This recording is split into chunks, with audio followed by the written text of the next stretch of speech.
With you, wherever you are, welcome to LFR. Victory, puppy ziggy! These are the special ones. Special occasion. You smell that? These are the ones that give you wicked farts. But I know they taste delicious. 1 for game 1. 2 for game 2. That was a tough catch. 3 for game 3. And we had to wait a little. 4 for game 6. Oh, I came up short. That was all on me. Okay, no, 4 in a row is hard. I get it. Yeah!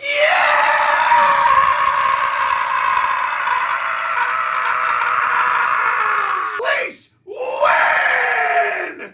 4-2 in game 6 of the Battle of Ontario, taking the series 4 games to 2! What did the last video get? What did the last video get? Oh yeah, for sure. All 175,000 of you who watched me freak out after the Leafs lost game 5. I better see each and every one of you back here for this one. Rah! Bro, do you understand? A Domi overtime winner, a Benoit overtime winner, and a Max Pacioretty series clincher in 2025. Passion coursing through my veins. We're going to talk about the Leafs game 6 victory. We're going to talk about this series victory. But first, NHL Fantasy Stars is my new favorite fantasy game to play during these playoffs. It's been a wonderful distraction, and it is the official fantasy hockey game of the NHL and the NHLPA. Download the NHL Fantasy Stars app on the Apple Store or in Google Play. It's free to play and runs daily, so you can play it anytime. Whether you want nostalgia or the thrill of ripping open a new pack of cards, I love that. NHL Fantasy Stars is the game you want to play. It's the game I want to play. When ripping packs, you can get gold, silver, base, and even rare all-star cards. The all-star cards are super rare. In fact, the Leafs have the most talent, and therefore they have the most. That's right, the most all-stars. Marner, Matthews, Nylander, all-stars. Feels like I was more upset the last time I said this. Super rare to pull in your pack, though. Maybe you get one. Become the GM of your own NHL hockey team. Set lineups, buy and sell players, and make blockbuster trades. Dude, I had a great day on mine. First, I get a daily free pack. I got a jump scare with a hilarious Brandon Tana face, and then I got 110 coins, which is a lot to get in a base pack. But I wasn't done there. That didn't quite scratch the itch. I had to rip open a gold pack. Buddy, Arturi Lehkonen, a guy whose name I've never screwed up once. Bradley Marchand. I'm probably gonna sell it. And Alexei Protas, who's displayed, that picture's terrifying. But then I went into the marketplace and I also got the Toronto Maple Leafs card because it didn't feel right that I didn't have it. And also the only team card that I had was the Minnesota Wilds, and they just got eliminated. So take on myself, Steve Dangle, Adam Wild, Jesse Blake, all NHL playoffs long. It's all daily contests, so you can join at any time. And today we got a playoff offer. Get a free 10-player pack. Download the NHL Fantasy Stars app today and try to take on me, Steve Dangle, Adam Wild, and Jesse Blake. I think you could beat those two, not me. Where was I? Oh, right. Leafs win! Oh, I'm never gonna get tired of this. All right, let's address this right off the bat. Did I overreact after game 5? Yeah, I did. But so did most of the rest of you. Do you know how often I'm like, the Leafs? And people are like, no, not the Leafs, actually. And then the Leafs usually reward those people by losing! In hindsight, it was an overreaction. It was not an overreaction at the time. Well, if you just look at the Leafs like a normal team, they're not! Well, now they might be, but they weren't. The stats were barbaric. The Leafs were 0 for 30 on the power play in games where they could clinch a series since 2018. The last guy to score a power play goal in a series clinching game was Patrick Marleau. That guy's been retired for several years. And the 1-12 or 1-13 or 1-14 record, whatever the heck it was, not fun. Leafs lose game 4, we give them game 4. You know what? It was tight. It was tight. Went to overtime. Leafs had won the previous 2. Sens won that one. Say no much. But game 5. Sens feeling themselves. Brady Tkachuk saying, we'll be back here to all the fans in Ottawa. Oh, I bet you will, Brady. Sens score first. Okay, no matter. And they scored second. Shorthanded. Late-ish. Then they got an empty netter. And they got another one. And by the time the game was all said and done, the Leafs got pumped 4-0 on home ice. In the playoffs? In an elimination game. In a potential series clinching game. I didn't like it. Did you like it? No, you didn't. Oh, there's a few Sens fans here. Condolences. You didn't like it. So we head into this game. It's game 6. Brady kept his word. He dragged the Leafs back to Ottawa for this game. So you get the impression that the first goal is going to be very important. And everyone was super cool heading into the game, right? Because of the news that broke today. What did I say? I'm like, you know what? That Domi line stinks. Get Pacioretty out of the lineup, throw Nicky Bobby back in, and we'll go from there. Maybe even David Kampf. And Craig Berube said, promote Max Pacioretty to the second line. That sounds like a great plan. And Leafs Nation pretty collectively went, what? Now, there was method to his madness. It's just, you forget a lot with time. See, Max Pacioretty hasn't had a goal since December 20th. Pause for laughter because of hindsight. Before he got injured, before his season came to an abrupt halt, Max Pacioretty had a little vogue in there on a line with John Tavares and William Nylander. Every 2 or 3 games, Pacioretty was absolutely running someone on the other team, flattening them. He probably gave Jack Hughes the hardest hit he's ever taken in his entire life. All the while, picking up goals and assists. You might look at his regular season and go, dude, he had 13 points in 37 games. He had 5 goals. Pretty sure Robertson had triple. Hey, dude, Pacioretty had 2 separate 3-point nights. Wasn't just laying a quantity of hits, they were quality. And as I remember it, he got injured, left the lineup for a while, came back. They didn't put him back with Tavares and Nylander. And he kind of stunk. Case in point, he had 1 assist in his final 13 games of the season. But you don't remember that because they were in January and February. So I understood not wanting him in the lineup. I especially understood not wanting him in the top 6. But it was so long ago, that line worked. Now, Holmberg, Settering, Domi, and McMahon, I don't expect to do anything. Keeping the forecheck line together is important. Keeping the top line together is important. All right, Craig, we'll see. You're in Ottawa, you better be right. And holy cow. All right, so the first goal of this game is going to be important, which is why I was really bummed the Leafs took the first penalty. Dude, penalty kill goes great. And then guess what? Near the end of the first period, you can't do that. Brady Tkachuk said, we'll be back here. And then he came back and took a penalty. And he sat in the box to watch this. Matthew Knies with the unreal screen in front. How do I know it was unreal? How do I know he had Linus Ullmark in actual hell? Matthews has the puck. Here's Ullmark. He's trying to peek around Knies. For some reason, he's like, I'm going to go to the other side. And Austin Matthews, like an actual sniper. I don't know if he had already made the decision in his brain, but the moment Linus Ullmark's mask goes behind Matthew Knies, Matthews shoots this. Decently quick, not as quick as he can do it, but decently quick, straight along the ice. Realistically, he's probably looking for this to go off of like Knies' skate or like get a redirect. I would say that he might have even been aiming wide, but it's Austin Matthews and you know he wasn't. Look at the sliver of light this puck goes through. Matthews scores and the Leafs not only take the 1-0 lead, but the Leafs score their first power play goal in a clinching game for the first time in 31 attempts. For the first time since the first period of Game 7 of 2018 against Boston, it was Patrick Marleau who had 2 goals in that game, and no one remembers because the Leafs lost. But anyway, they're up 1-0, yeah! And that is a heck of a way to end a period. An even better way to start a period, the beginning of the second. One thing the Leafs did so much better in this game than they did in Game 5 was hunt. There were a lot of giveaways and turnovers, but that was going both ways. These were 2 very nervous teams. But Max Pacioretty with the offensively defensive stick. Jensen is just trying to get this puck over the blue line. He doesn't, who cares? Who cares who this goes to? Just clear the zone. Pacioretty's all over him, and the puck pops in the air. William Nylander grabs it. William Nylander grips it. William Nylander rips it. Beautiful over the pad and under the blocker, turning an $8 million goalie into a shooter-tooter. William Nylander scores, and the Leafs take the 2-0 lead in Game 6. Dude, I was red hot after Game 5. I think we've already established that. We've been talking about the core 4. I thought Tavares was okay. Dude, Matthews, Marner, Nylander. They were not good enough in Game 5. Less than 21 minutes into this game, it's a Matthews goal from Marner and Nylander, followed by a Nylander snipe assisted by Max Pacioretty. That would not be the last time that the Leafs turn defense into offense, and I'm not talking about what you think. It's actually hilarious. I don't think anyone else has picked up on this. I'm gonna make you wait. But the Sens are playing for their season. Leafs up 3-0 in the series. They lose Game 4. You believe it. I mean, one team is playing for their entire season. The other team has a few cracks at this. Again, Game 5 unacceptable. But With the Leafs up 2-0 in Game 6, you know the Sens aren't going to just go away. About 7 minutes later, there's a sequence that can best be described as playoff hockey. Oh, is it one player being dirty? Oh, is it the other? No, it's both of them. Brady Tkachuk continuously cross-checks Jake McCabe, and Jake McCabe responds by spearing him in the nuts. As Jeff Merrick affectionately refers to it, cowbelling. It's even funnier when you imagine the sound.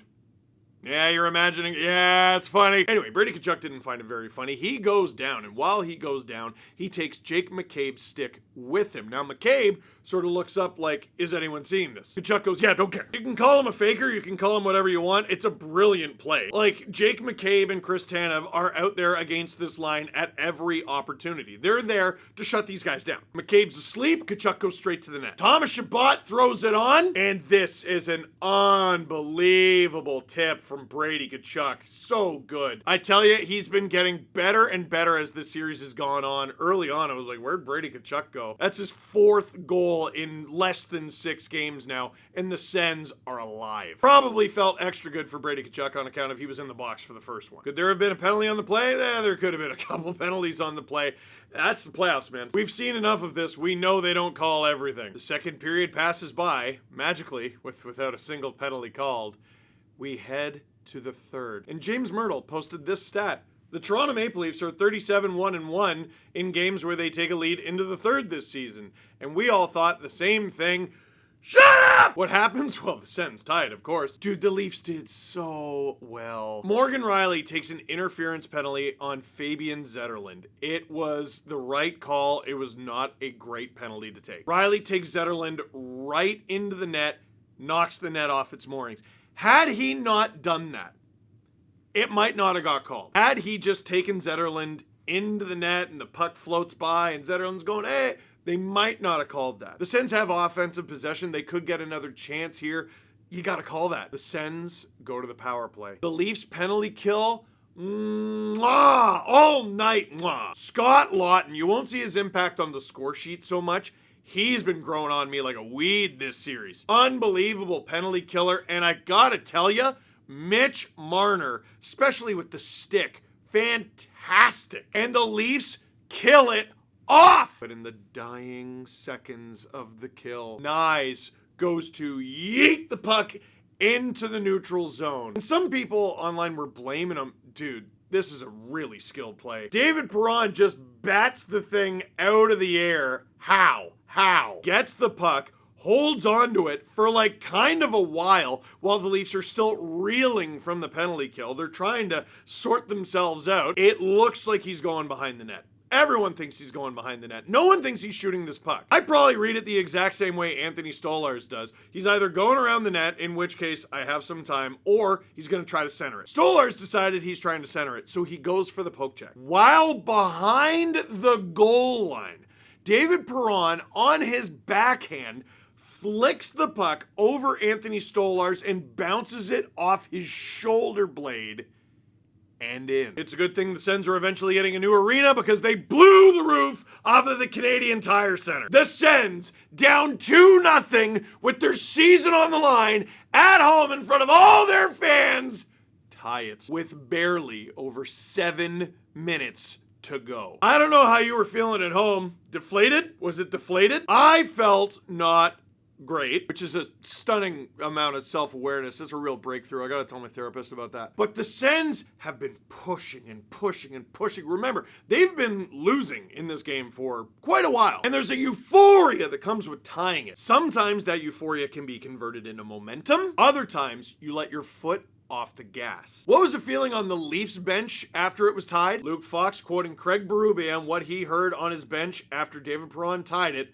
Let's go get it. Whether the Sens let their foot off the gas or the Leafs decided it was time to go hunt, they went and hunted. Really underrated part of the game-winning goal. Jake McCabe fires a dart up the ice. From here, dude. Beautiful feed. Straight to Max Domi, who has a 2-on-1 with Pontus Holmberg. Domi shoots, stopped by the glove of Ullmark, but it stays in play. And they made the save, but it's still chaos in the Sens zone. Martin Paulo is racing back because he was the defenseman who got caught.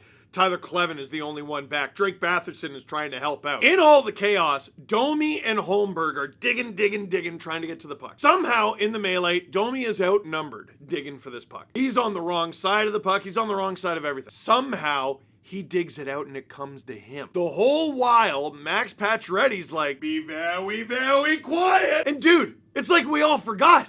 That's Max Pacioretty. He had 5 goals in 37 games this season. Okay. He had 4 goals in 47 games last season. Okay. He only had 3 goals the previous season. That was in 5 games. He only had 19 the previous season. That was in 39 games. Max Pacioretty has 6 30-plus goal seasons. You know, maybe he is a step behind from what he was. But those instincts, they don't go away. I don't care what you say. That's a goal scorer's spot to score a goal from. And Max Domi, maximum Domi! We can talk about the series that he had, the ups, the downs. He's had 2 of the most clutch plays in this series. Overtime winner in game 2 sets up the series clinching goal from Max Pacioretty! Maximum Pacioretty! Number 67, his first of the playoffs, the Leafs retake the lead. And wait a sec, how much time is left now? Maximum Pacioretty! Dude, I'm so glad you asked. Not much. About 5.5 minutes to go. And the Leafs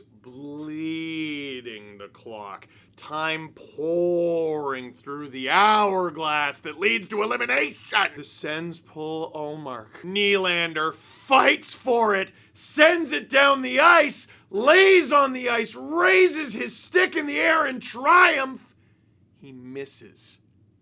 Icing is called. Bro, I don't even want to see.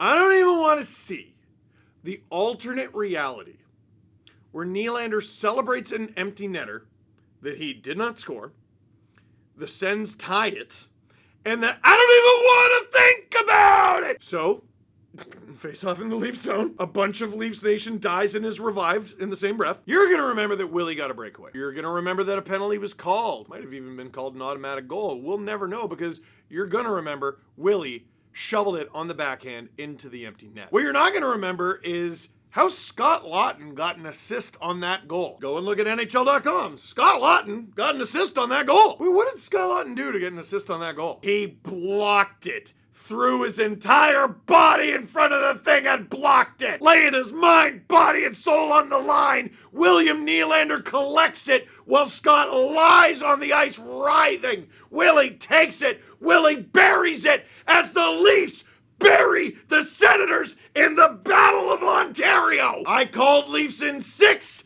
The Leafs won in 6. I didn't think it would be in that weird order that made us all feel very stressed. But the Leafs win the game. The Leafs win the series. Oof, my blood pressure. Oh, I'm sweating. And now, the cope. Oh, the cope. It's not from Sens fans. Maybe it's a little from Sens fans. But most of the Sens fans that I've heard from have been very classy about this. Listen. We've been wanting this for a long time. The Battle of Ontario has stunk for a long time. There have been some good regular season matchups and some memorable moments. Dude, the Leafs and the Sens have not been good at the same time for a very long time. Leafs finally made it to the playoffs in 2017, and we were all like, hooray, and the Sens were like, that's cute, and they came a goal away from going to the Stanley Cup final, right? There's been ups and downs in the Battle of Ontario, a lot of downs recently. They finally meet after all this time, after 2 decades, and I think it lived up to the hype. It had its moments. If anything, it's better. No, not for us. We all almost died. But for the average hockey fan, it's better that it went this way. It's better that there were all these overtimes, there were all these 1-goal games, and that it went 6. It wouldn't have been appropriate after all this time that it would be another sweep, right? We don't want that. This is way more fun. I think the Leafs learn more about themselves from this series going 6 than they do from a sweep. Maybe that's just cope on my end. And the Senators learned a lot in this series. I don't think this will be the last time these 2 teams meet, see each other in important environments and in playoff series. The cope comes from, well, good luck in the second round with the Panthers. Thank you. Let me tell you something. It's the Stanley Cup Playoffs. There's 16 good teams at the beginning of every single one of them. Every single one of them. When you get to the second round, which the Leafs very rarely do, but I have done my research. When you get to the second round, there are only 8 teams left. You got a 1 in 8 shot at winning that Stanley Cup, my friend. Do you think any of those 8 teams suck? Nope! Now, this one just happens to be the reigning defending Stanley Cup champions, who are probably better and more loaded up than they were last year. Handled Tampa, but let me tell you something. The Leafs are not Tampa, and the Panthers are not the Sens. This series is not that series. That is its own separate thing, baby. We will have fun in the second round because we get to experience the second round. Isn't this what we all wanted? What did you want, an easy road to the cup that the Leafs haven't won since 2 years prior to the moon landing? No such thing. No such thing. Marchand, Bennett, Tkachuk, Barkov, Bobrovsky, Prison Rules Paul behind the bench. It was never going to be easy. Never going to be easy. But it's a privilege that's been earned. The Leafs earned it. One thing that has been so impressive about this team this season, listen, they get their butts kicked sometimes. They do. They have the occasional stinker. I'm going to call Game 5 that stinker. They so rarely follow it up with another poor effort. They very rarely follow it up with a loss. And if it is a loss, it's an honest one. The Leafs recalibrated after Game 5. There were some jumpy moments for sure. The Sens were jumpy too. But the Leafs were so much more disciplined. They were more confident. The effort was better. And yeah, the mix was a little different. But there was no passenger line tonight. There was no liability line tonight. Pacioretty did great in the top 6. McMahon did an excellent job filling in for him, and he did an excellent job as a fourth liner in this game. For reference, by the way, some people think the Lawton line is the fourth line. No, that's the third line. The Domi line is the fourth. The big guys, what do you say? They score a power play goal. Marner gets a point. Willie gets 3. Matthews gets a goal in there. Stolarz made some huge saves. Excellent play on the back end. Oh my goodness, having Tanev and Carlo back there. What a difference. What a difference to that right side. We wanted the core guys to show up. They showed up. We need to build on the core. It can't just be them. The emergence of Matthew Nyes has been spectacular. We need some depth performances. You get an OT winner from Max Domi, an OT winner from Simone Benoit, and a series winner from Max Pacioretty. The 4th of his career, by the way. How? Vegas. That's how. But how? That series had a little bit of everything. And I think it's going to be real hard to knock the Leafs off easily. Because let's be honest, they're not the favorite. No, they are not the favorite going into a series against the Florida Panthers, who might be even better than the Florida Panthers of last year. But to quote the rapper Andy Mineo, what did you expect? Once you level up, don't you know the boss gets bigger? He said it a lot cooler than I did. But it's true! 8 teams are going to emerge victorious from the first round. 8 teams are going to have days, hours to celebrate and lick their wounds. And 8 teams will clash in round 2 because you gotta win 4 of these things, dude. We didn't have to want Florida this time. Florida was sitting there, right there waiting for us. And I can't wait. Don't let people gaslight you into thinking you were overreacting. Games 4 and 5 were right out of the playbook from the Montreal series, which raises the question, did Berube take one look at Elimination Game Leafs and say to the boys, hey, cut it out? I think it was more along the lines of, hey, I know you guys do this, I don't. But it was probably more along the lines of, hey, like, you guys are pretty good. And they went, yeah, thank you. And he's like, yeah, but you're playing like ass though. And they go, yeah. Why? Well, sorry, I should say why. And if you say you're nervous, I'm going to kick your ass. No reason then. We'll be better in game 6. It's a privilege to be as nervous as the Leafs were. This time, they did not waste the privilege. I said they were running out of opportunities to prove that they are not what everyone says they are. They bent, they didn't break, and now they're in the second round. Thoughts on not having to cover the game on Saturday night? Some good time off to soothe the voice? So here's the thing, I'm shooting the LFR right now. It looks like the Oilers are going to beat the Kings. It's tied 4-4 Dallas, Colorado. Drew, I'm sorry if this is like a terrible time capsule or a great reason to celebrate. If the Kings lose and the Oilers win, if the Avs lose and the Stars win, every first round series is over. And the rumor is round 2 could start as early as Saturday, which sucks for a dude who never has Saturday off and was kind of looking forward to it. But you know what? I don't care.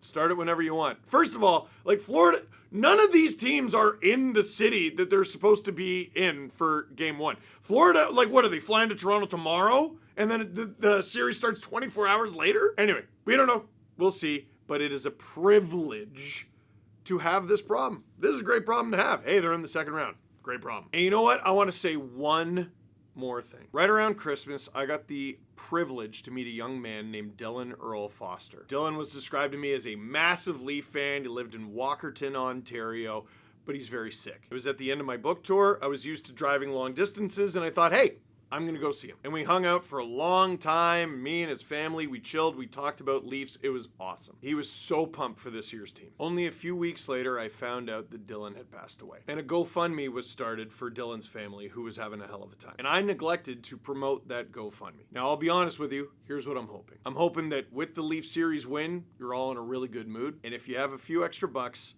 link in the description down below to the GoFundMe for Dylan's family. When the Leafs won this game, he was one of the first people I thought of, and his brother already texted me. And I want to do right by Dylan because he had a big impact on my life this year. Now, I know that was a bit of a sharp right turn, as Adam Wilde often says, but it's something I wanted to get out there. Now, here's what we got. Leafs won a playoff series. Ooh. They're going to the second round. Woo! That second round is starting, we don't know when. I don't know when. Do you know when? No, you don't. Take your time, take a minute, celebrate, feel good. Feel so good, dude. Get a nice sleep, get a good meal in you, and then get ready. Because round 2 does not get easier. For now, that is it for this one. Thank you very much for watching. Click like if you like this video. Click subscribe if you really liked it. Tell all your friends. Brand new Steve Dangle podcast tomorrow at the Sport Check at Maple Leaf Square. We're going to be recording around 11:45-ish. There are seats. You can just come chill if you want. We'll all be in a good mood.